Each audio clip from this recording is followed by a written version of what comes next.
started on the lecture. In this lecture, lecture 16, I'm going to talk about rational functions, and I'm going to break this lecture down into two different parts. First part is about the introductions to rational functions and vertical asymptote.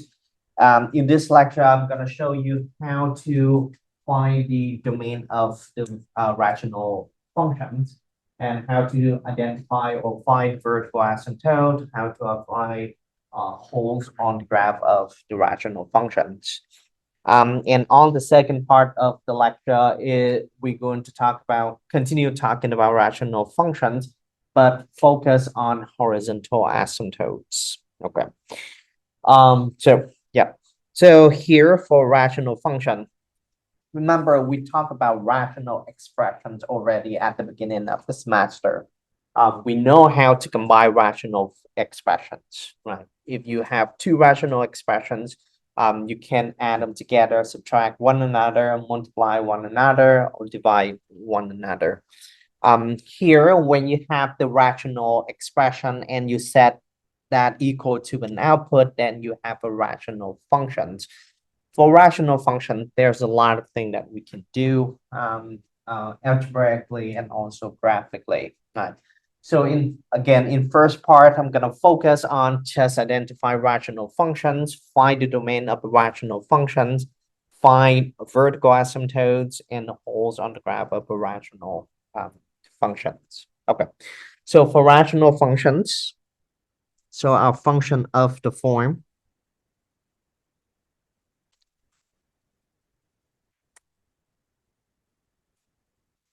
R of x equal to P of x over Q of x. Because we are dealing with fractions, you don't want the denominator to be equal to 0, so we need to impose the conditions that Q of x is different from 0. And this conditions, Q of x different from 0, is going to be our domain of the rational functions. Okay. So this fraction is classified as a rational function when you have P of x over Q of x, and P and Q are polynomial functions. So P of x and Q of x are polynomial functions.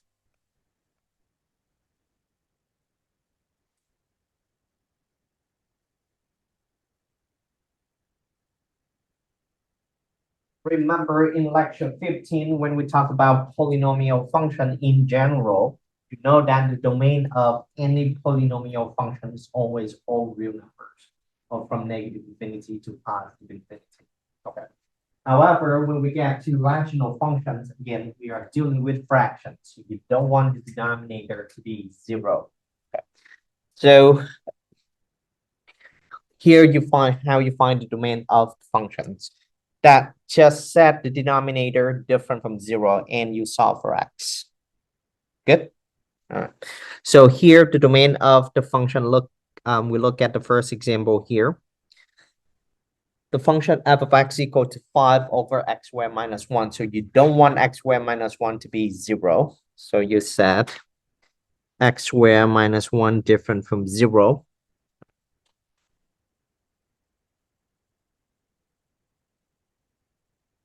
And you solve for x. When you solve for x, you see that x is going to be different from -1 and 1. Okay. So that's two values that you don't want in the functions, right? So x squared different from 1, or that x is different from plus and minus 1.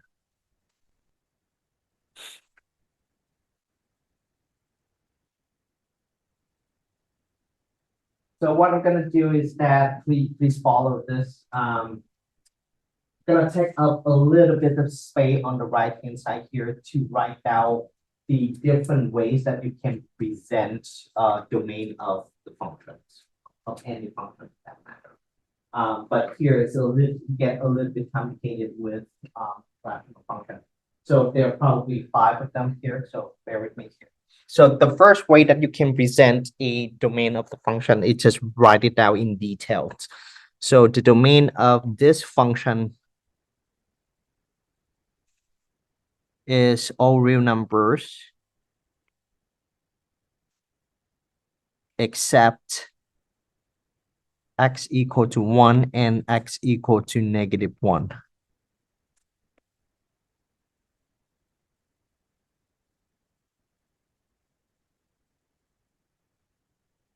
So that's one way to present the domain of the function.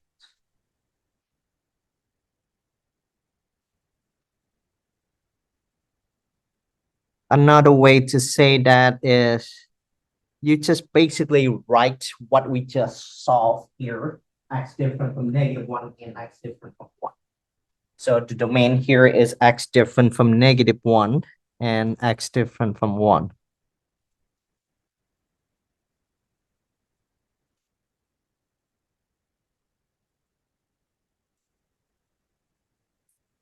The third way to present the domain is to write this conclusions, the domain in the interval notations.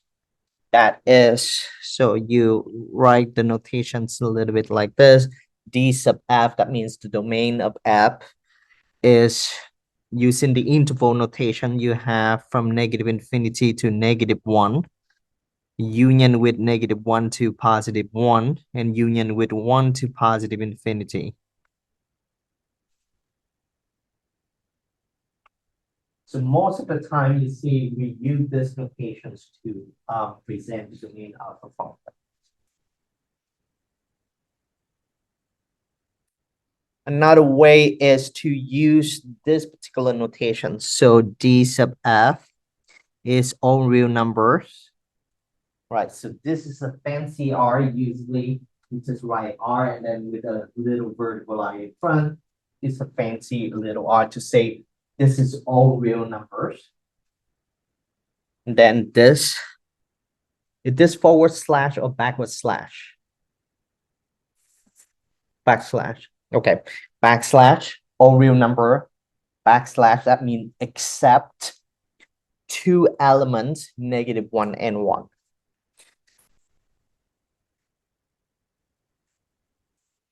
And you use curly brackets to represent this two elements.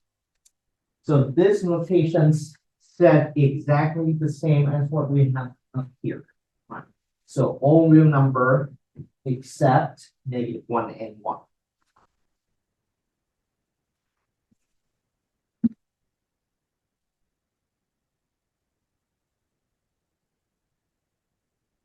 Another way to do this is to use the set notations. You're going to write like this. So D sub f equal to bracket because we are using the set notations. So we're going to use curly brackets. X value in R so you want to have all x value in real numbers such that, so the vertical line means such that x is less than -1 and x is between -1 and 1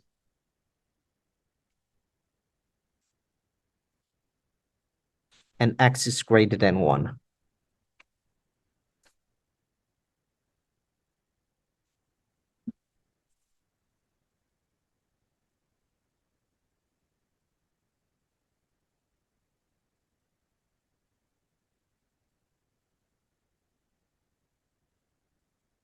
Okay. So that's a few several ways that you can present the domain or if in some cases the range, but most of the times the domain of the functions. All right. So most of the time it's okay just to write this, x different from -1, x different. That's good enough. I understand that. Okay. But in online homework, most of the time they want you to submit the answer using this notation. Okay. All right. Now, example B, f of x equal to 3x over x squared plus 1. So x squared plus 1, we have seen this one already before. that x squared is non-negative, right? X squared plus 1 is always going to be positive. All right, it's never going to be equal to 0. So the domain of this is equal to all real numbers. You can present like that. Or you can write from negative infinity to positive infinity.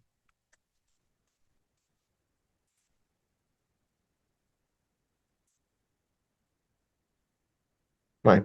A quick explanation is that since x squared plus 1 is always positive,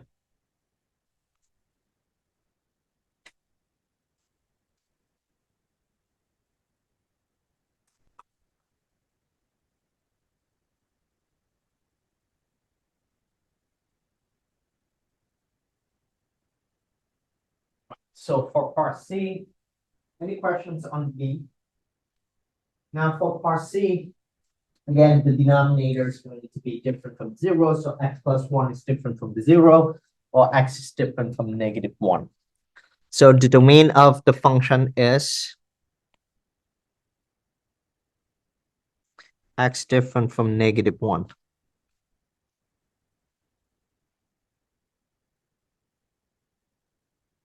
Good. Any questions? Now for D, again, we set for x squared minus 1 in the denominator to be different from 0. So the domain you're going to find for x squared minus 1 different from 0, or for x squared different from 1, or x squared different from 1 over 4, or x is different from plus and minus 1/2. Okay. So the domain of this is x different from negative 1/2 and x different from 1/2. That's the domain. Now, if you have this answer and you want to write this in the interval notation, here is the interval notations. The domain of the function is from negative infinity to negative 1/2, union with negative 1/2 to positive 1/2, union with 1/2 to positive infinity.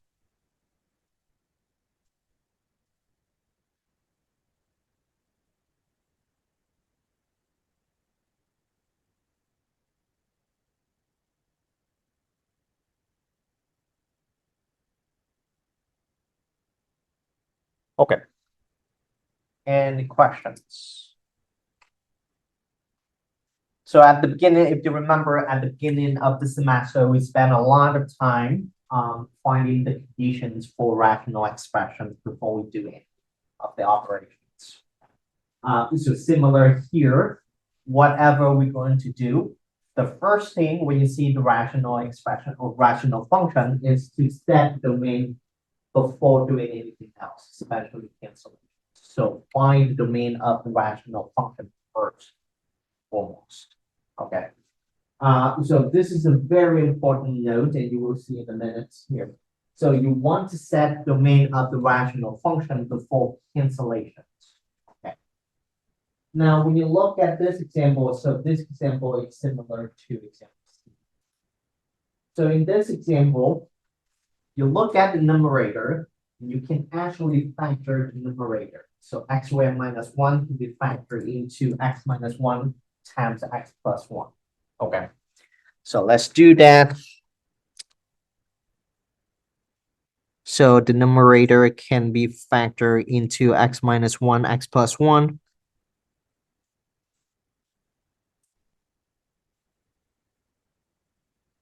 And in denominator, you have another factor of x plus 1. Now, when you do this before, when you factor the numerator and you make the cancellation here because x plus 1 is a factor, right? The same factor. So x plus 1 cancel out. And you're left with just x minus 1. So x minus 1 is a linear function, in this case, or polynomial function of degree 1. And we said earlier that polynomial functions, the domain of that is all real numbers. So if you make the cancellation first and then find the domain, then you will be wrong. This is very important. So therefore, you need to find the domain of the rational function first before making any cancellation. Okay.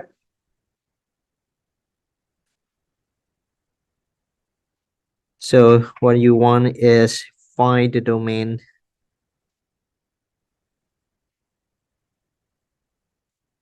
of the function of the rational functions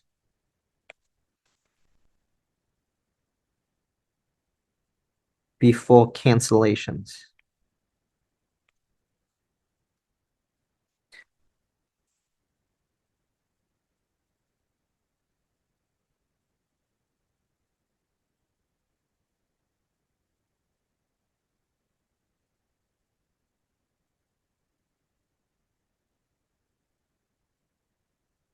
So the task of removing x plus 1 out of the function means something to us in the context of rational function. Is that when you have a rational function and you remove one factor or any factor for that matter, when you remove that, you have a hole on the graph of the rational function. Do with me. Right, let's say on the floor here, you remove something, there will be a hole. Okay. On the ceiling, if you remove it, something on the ceiling, then you have a hole. So you with me on that? Right. So same here, when you have a rational function, when you remove this part of the rational function, there will be a hole at this point on the graph of the rational functions. And we will get to that later. Okay. But for now, let's move on to another concept called vertical asymptote. Okay.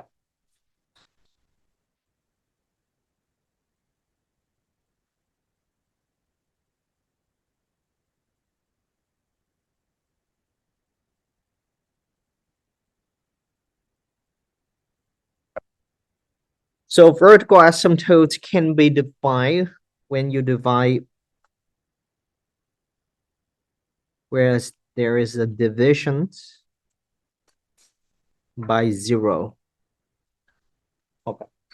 So when you divide a division, when you have a division by 0, it will create explosions to either positive infinity or negative infinity.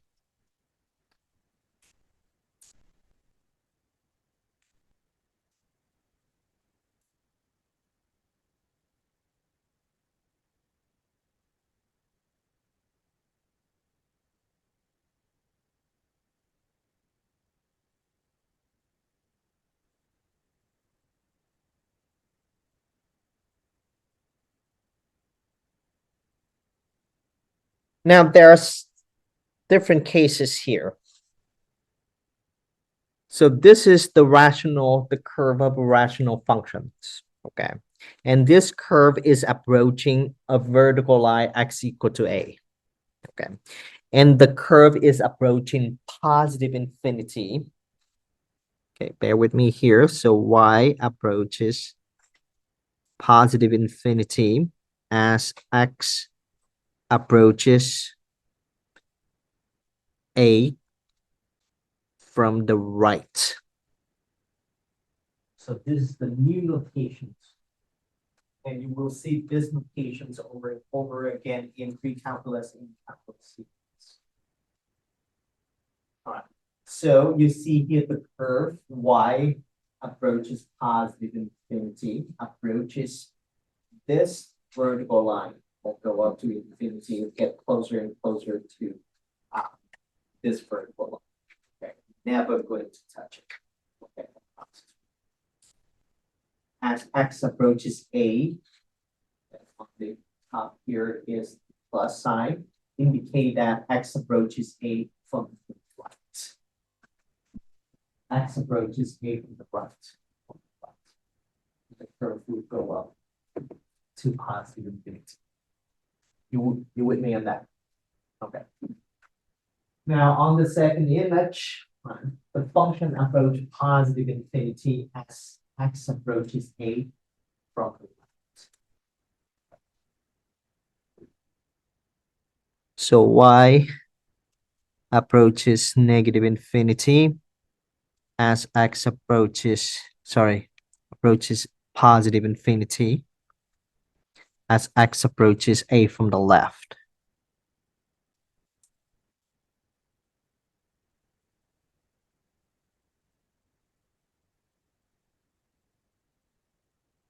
Third graph, the function approaches negative infinity as x approaches a from the right.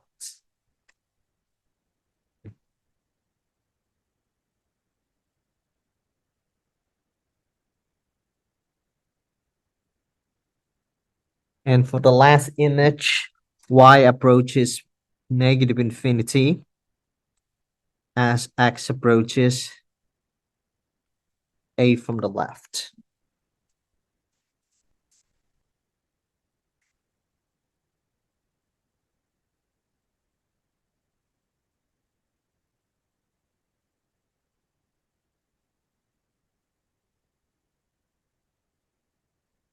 If one of these cases occur in the analysis that you have, then you say that x equal to a is a vertical asymptote. The line x equal to a is a vertical asymptote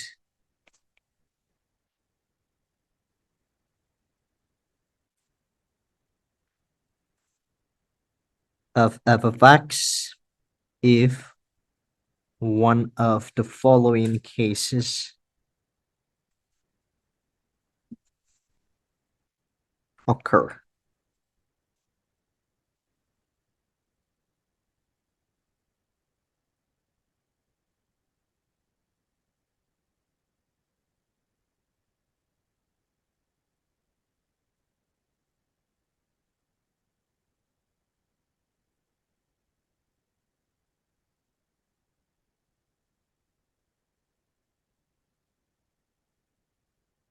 I want to write down the details for the explanations of x approaches a from the right, x approaches a from the left.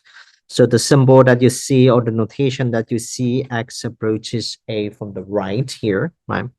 So they say x approaches a from the right. So the plus side is the superscript.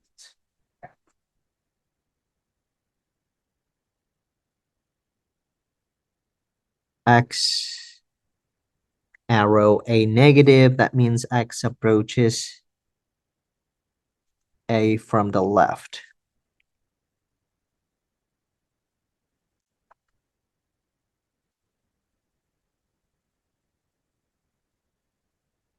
So I write y arrow infinity, that means y approaches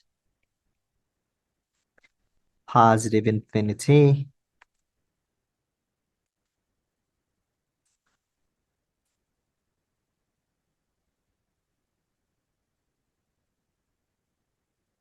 Again, infinity is a concept, and it's just say that I don't know the exact value of y at this point, but I know that it's getting closer to a very big positive.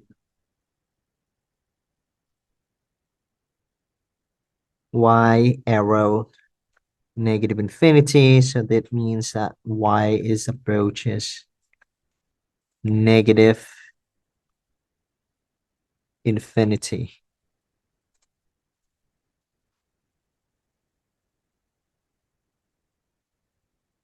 Again, negative infinity is also a concept, not an actual number. To say that at this point, I don't know the exact value of y, but I know y is approaching a very big negative number.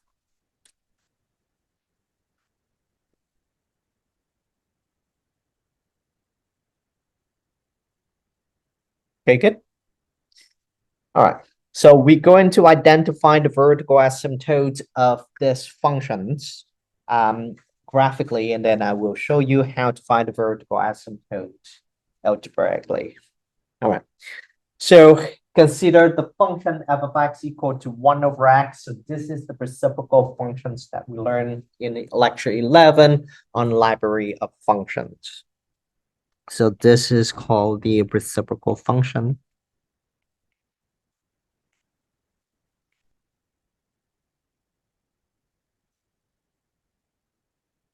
It's just a fancy way to say, okay, this is a rational function. So because the rational function, you have a fraction, you don't want the denominator to be equal to 0. So the domain is x different from 0. Or if you want, you can write this in the interval notations from negative infinity to 0, union with 0 to positive infinity. Or you can write a real number except the 0 element.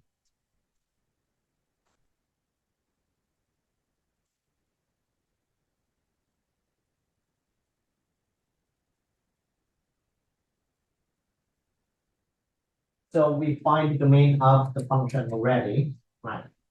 Another task that we need to tackle is find vertical asymptote and study the behavior near the asymptote.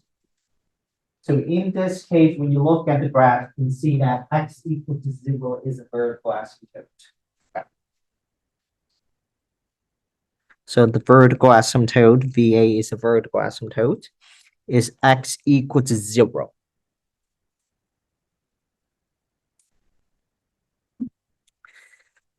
And then, so that's the vertical asymptote. Now we're going to study the behavior of the function near the asymptote. That means what happened to the function, what happens with her as you approach is 0 from the right. All right. So the functions, so y approaches positive infinity as x approaches 0 from the right. And y is approaching negative infinity as x approaches 0 from the left.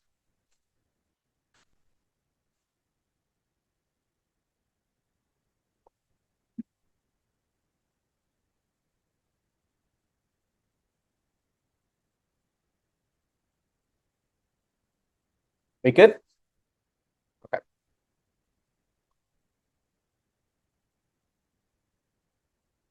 All right. So now we not only have the function, the algebraic formula, but also the graph of functions. The task is kind of easy to do. It's easy to find names, easy to identify vertical asymptote, study the behavior of the function near the asymptote. Let's move on to something here. So this is a function. I don't know the formula. I just have the graph of the graph. Can you identify the main functions? Can you find vertical asymptote instead of the behavior of the function near the asymptote?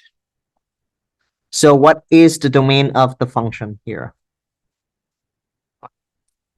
Hopefully it's not too difficult for us. You agree that it's going to go from negative infinity to negative 2, then union with negative 2 to positive 4, union with 4 to positive 6. You're okay with that? Or if you want, you can answer that the domain of the function is x different from negative 2, x different from positive 4. Or you can say all real numbers except 2 elements, negative 2 and positive 4. Okay? Either one should be fine. So the domain of the function is negative infinity to negative 2, union with negative 2 to 4, union with 4 to positive infinity. Or you just need to write x different from negative 2 and x different from 4. Or you just write all real numbers except 2 element, negative 2 and positive 4.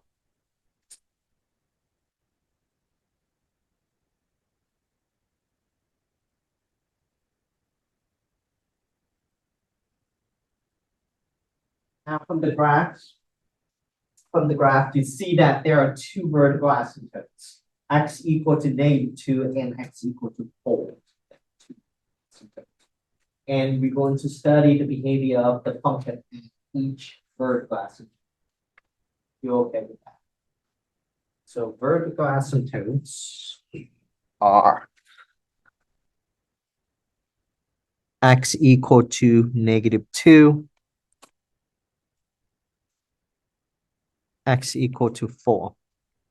So I see this a lot of times that in the quiz, in the test, students tend to just give me numbers. I know that you know what that means, but I want you to say it out loud, to write it in details.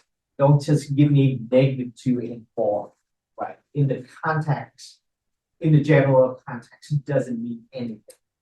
I know we are studying rational functions, but writing details a little bit when you talk about vertical asymptote, write x equal to -2, x equal to 4. Why? Because when we get to horizontal asymptote, then you give me a number that it doesn't. Okay. Right. So here, vertical asymptote, write x equal to -2, x. Understand, right? I can understand that better. And I know that you know the problem, how to solve the problem. Okay. Now study the behavior of the function near the asymptotes. So near x equal to -2, right? So x equal to -2, what did you get? The function is approaching positive infinity as x approaches -2 from the left, from the right, sorry.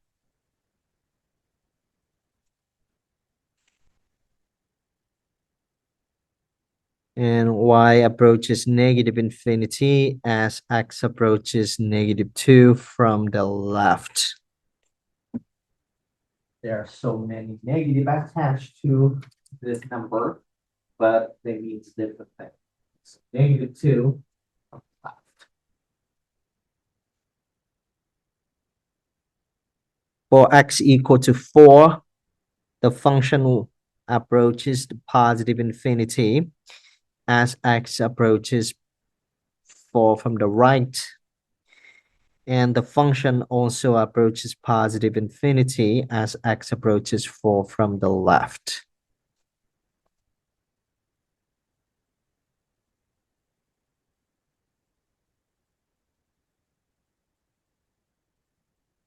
All right, so good job, everyone. All right, so let me quickly solve this. So domain is from -infinity to -1, union with -1 to 2, union with 2 to positive infinity. And there are two vertical asymptotes, that is x equal to -1 and x equal to +2. And hopefully at this point, you kind of recognize how to find the vertical asymptotes of rational functions. Most of the time, not always, most of the time, whatever value you exclude from the domain is going to be the vertical asymptote. Most of the time. And you will see later in most of the time, not always. All right, so because you exclude two values in the domain x equal to -1, x equal to 2, kind of the barrier. Now you study the behavior of the function near the asymptotes. So for x equal to -1, the function approaches -infinity as x approaches -1 from the right. Y approaches positive infinity as x approaches -1 from the left. Okay. And for x equal to 2, you have y approaches -infinity as x approaches positive 2 from the right. And y approaches -infinity as x approaches 2 from the left.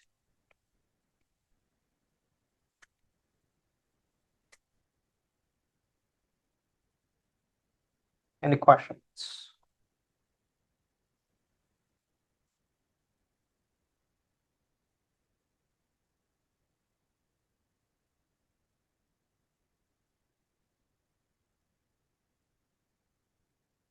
Okay, so that's up to this point, you know how to find the domain of rational function, and you know how to identify. Hopefully, you know how to identify vertical asymptotes. We're going to move on to another concept called the holes on the graph of rational functions. And I'm going to show you how to identify a hole on the graph of the functions. All right, so holes. So a hole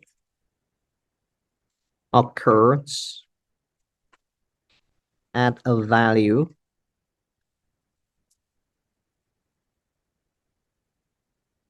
not in the domain of the function.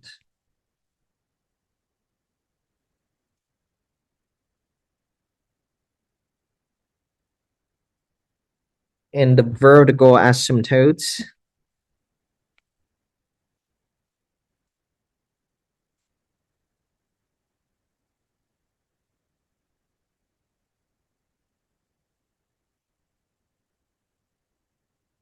does not exist at that point.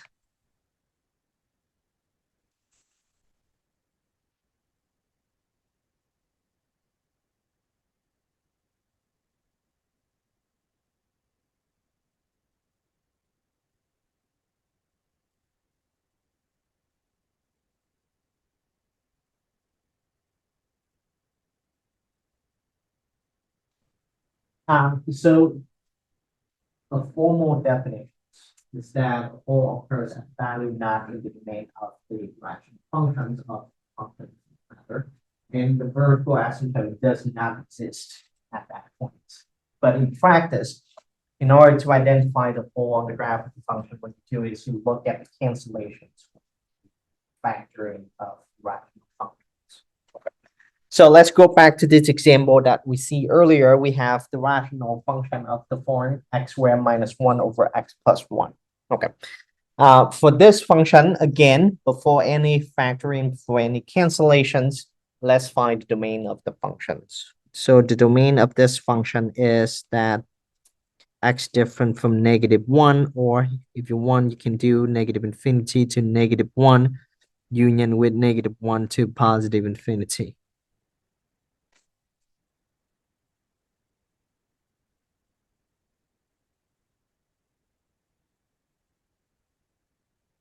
Now, the next step is to simplify the functions, okay, or factor the numerator in this case. So factor, you look at f of x. On the numerator, you have x minus 1 times x plus 1.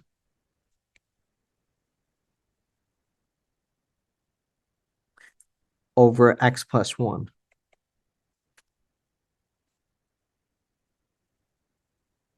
And you can cancel x plus 1.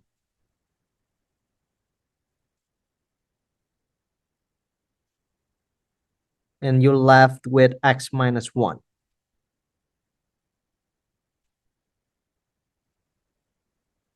So you have a new function f of x equal to x minus 1. And this function in this context is called the simplified function because you simplify rational function down to some. So this is called the simplified functions.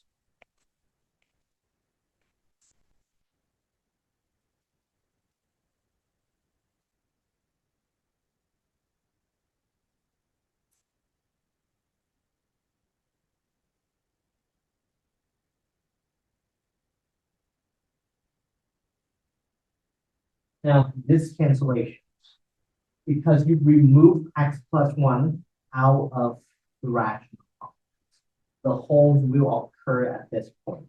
All right, so to find the point, what you do is you set x plus 1 equal to 0.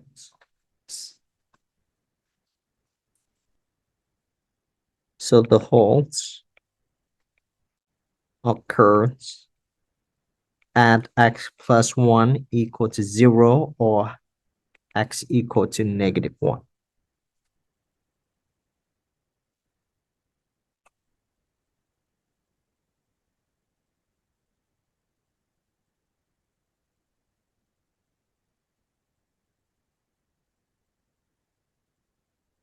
So to pinpoint the location of the hole, you need the x coordinate and the y coordinates.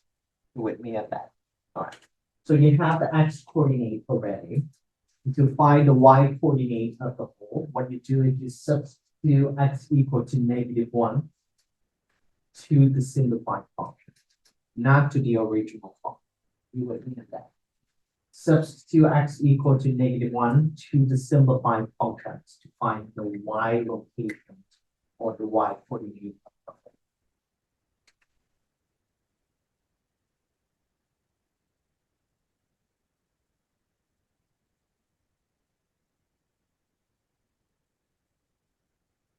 So to find the y coordinate of the hole, we substitute x equal to -1 into the simplified functions.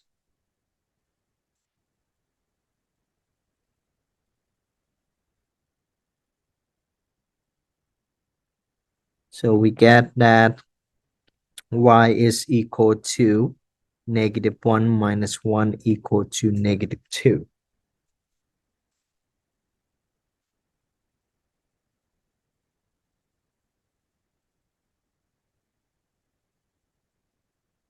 Then you conclude that the hole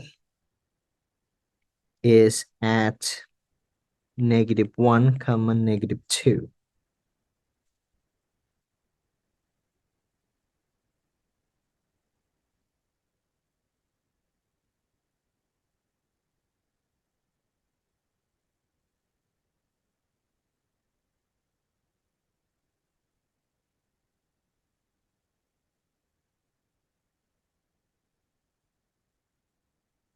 So from this exercise, it tells you a lot of things. All right. So the first thing they tell you here from the analysis that we have that the domain of the function is everything except -1.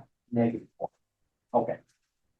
Now, from this, you analyze and you make cancellations. And you see that the point at this location, -1, -2, right? You have a point. And because we already use x plus 1 or x equal to -1, there is no vertical asymptote. All right. So that concludes, go back to the definitions that we see earlier, that the hole occurs at a value not in the domain of the function. So the domain here is everything. And the vertical asymptote does not exist.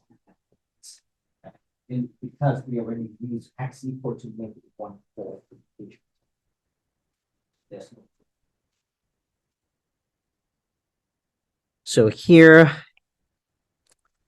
you can say that the domain is x different from -1.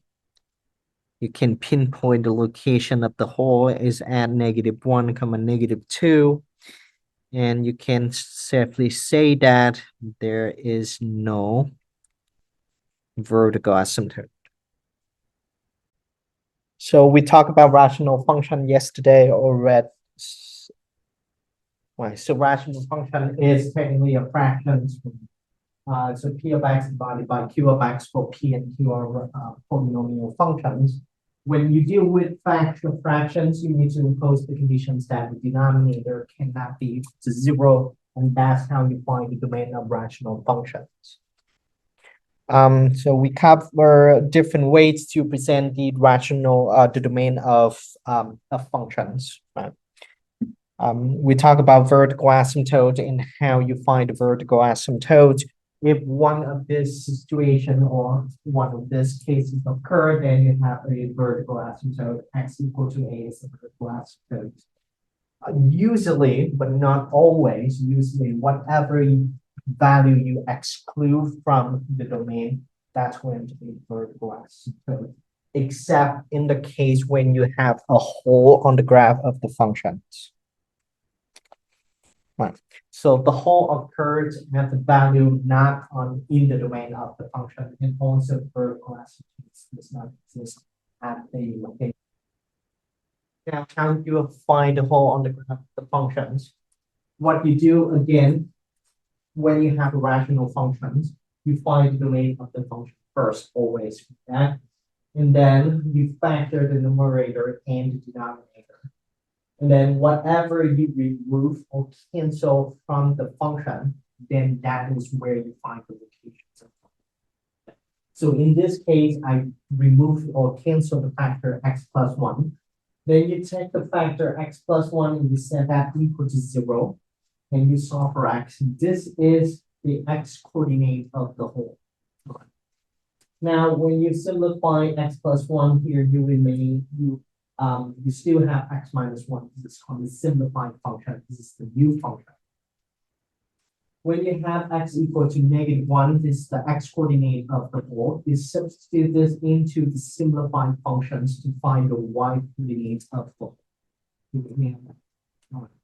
And in this case, you have -1 minus 1, you have y equal to -2. And from this analysis, we can conclude that the domain is x different from -1 for all real numbers except -1. You have the location of the hole, which is -1, -2, so the x and y component. And because the hole occur at this x equal to -1, there is no vertical asymptote.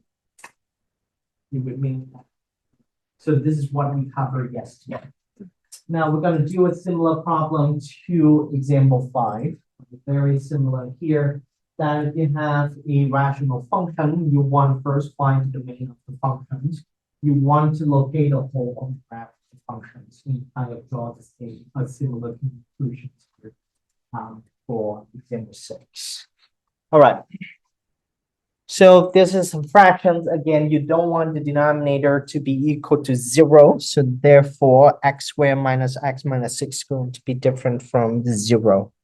So the domain is going to be x squared minus x minus 6 different from 0.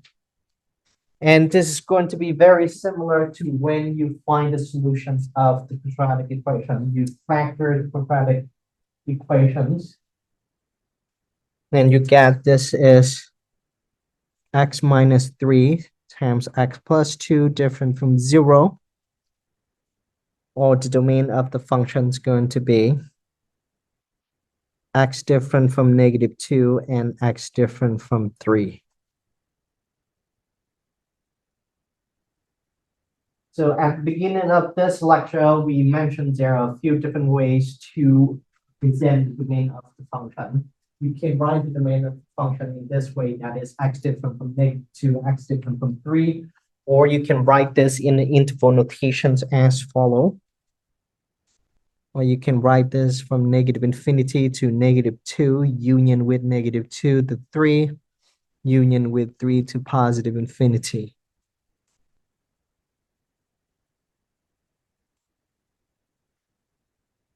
Or you can write in this notations that the domain of the function is all real numbers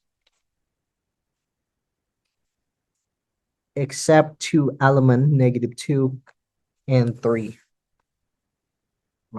So this, again, this notation say that the domain is all real numbers. This is R, except except two elements, -2 and 3. So the elements are written inside the curly brackets. So this is the few ways that you can consider writing the domain of the function. Now the next step, right? So you're done with the domain. The next step is to determine the hole on the graph function. So to do that, you first factor the numerator and the denominator of the functions. So the numerator is x squared plus x minus 2. So you factor this into x plus 2 times x minus 1. And then the denominator is x plus minus 3, x plus 2.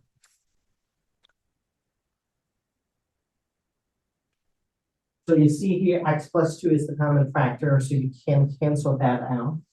That means you remove x plus 2 out of the equations. So x plus 2, and you arrive at a new function x minus 1 over x minus 3. So again, this is called the simplified functions. Now, to determine the location of the whole number, you remove the factor x plus 2. So you set this equal to 0, and you can get the x coordinate of the whole. So the whole occurs at x plus 2 equal to 0 or x equal to negative 2.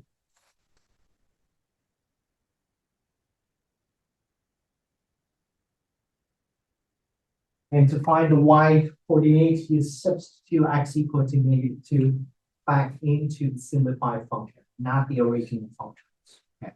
When you substitute back to the original function and you are not careful, you will have the 0.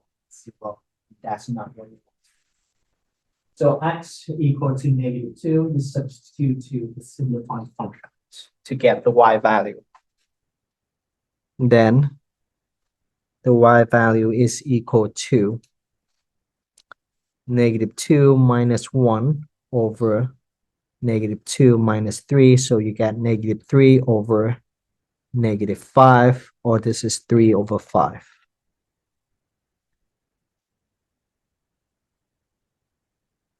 So what we did is we substitute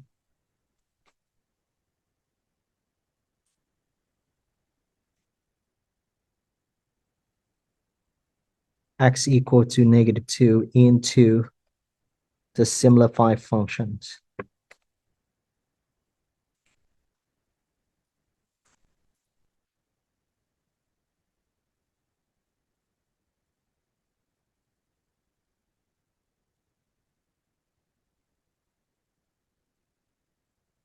Right. So the location of the whole is negative 2 comma 3 over 5. So the whole is at negative 2 comma 3 over 5.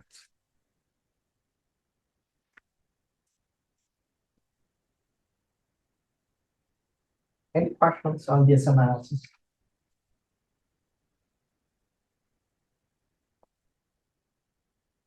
All right, so from here you can draw a few conclusions. That is, the domain of the functions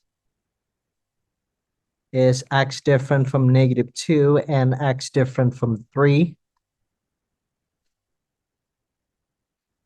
You have the locations of the whole is at negative 2 comma 3 over 5.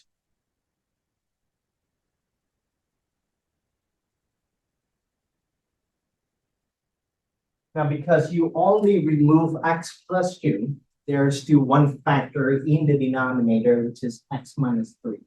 So x equal to 3 is the vertical asymptote. You're with me on that. Okay. All right. So here in this problem, you have both the whole on the graph functions and also the vertical asymptote. So the vertical asymptote is. Any questions? So vertical asymptote is x equal to 3. Again, I mentioned this yesterday, so when writing the solutions, give me some context, some more information, right? Instead of just giving me 3, and can you write vertical asymptote is x equal to 3. Any questions? All right. So let me stop right here for for the first part of lecture 16. Let's move on to the second part of lecture 16. So hopefully the first part gives you some idea how to find the domain of rational functions, how to find vertical asymptote, how to find the whole on the graph of the rational